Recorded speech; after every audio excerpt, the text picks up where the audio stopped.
வணக்கம் மக்களே. இந்த தாவைக்கால இருக்கிற அணில் குஞ்சுகள்ல இருந்து பொம்பளைங்க வரைக்கும் கதறிக்குன்னு இருக்காளுங்களே தவிர ஒருத்தி வாயிலையாச்சும் உண்மை வருமானு பார்த்தா பொய்ய வேணா மாற்றி உண்மை மாதிரியே பில்டப் பண்ணி பேசி அந்த பொய்யை மறைக்கிறதுக்காக தப்பா கேவல மூஞ்செல்லாம் இங்கன்னு வச்சு கிண்டல் பண்ணி நவரச மூஞ்செல்லாம் காட்டுறாளுங்க. என்னென்னவோ பேசுகிறாளுங்க பைத்தியம் மாதிரி.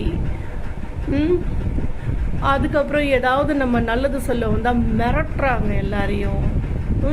யார் என்ன சொல்ல வந்தால் எல்லாரையும் மிரட்டுறது, அரெஸ்ட் பண்ணுறது, திட்டுறது, இதே வேலை.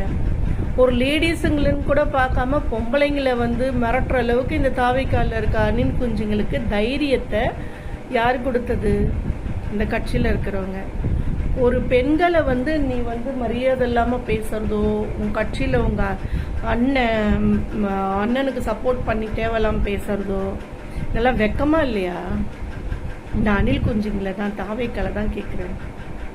41 பேர் கரூரில் இறந்தாங்க. அதை தூக்கி பழிய திருப்பி அவங்க மேலே போடுறாங்க. லேட்டாக கொன்னாங்கன்னு நம்ம போடுறோம் வீடியோ, உண்மையாக பேசுகிறோம்.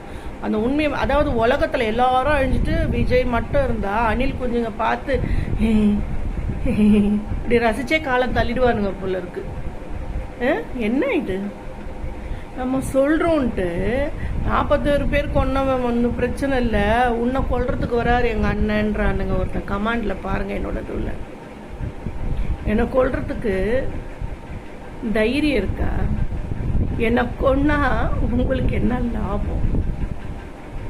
அப்போ தப்பா பேசுற உன் கட்சியை சார்ந்த பெண்கள் பொம்பளைங்களோட உடமானத்துல ஆசிட ஊத்திடுவேன்றால ஒருத்தி தைரியமா?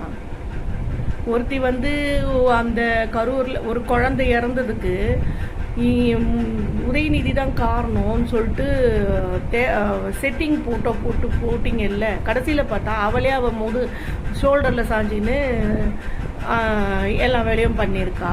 இந்த மாதிரி பொய்யா சொல்கிறீங்களே, இவங்களெல்லாம் கண்டிக்க உங்களுக்கு துப்பு இல்லை? பெரியவங்க சின்னவங்க மரியாதை இல்லாமல் பேசுறது.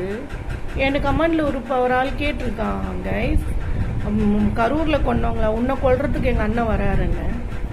இதே தான் பொழப்பா உங்களுக்கு நல்லது எடுத்து சொல்கிறவங்க. அதாவது நீங்கள் என்ன பேசினாலும் அந்த கட்சியில் கக்கூஸ் கழுவுறவனுக்கு கூட இன்னும் கொஞ்சம் நல்ல விஜய்க்கு கக்கூஸ் கழுவு நம்மளெல்லாம் தலையில் அடிப்பானுங்க போலக்குது. இவனுங்களை விட்டா அடிமை மாதிரி பண்ண பார்க்குறானுங்க. இதெல்லாம் அக்கிரமமாக தெரியல. எவ்வளோ தைரியம் பாருங்க பேசுறதுல. ஒரு பொய்ய உண்மை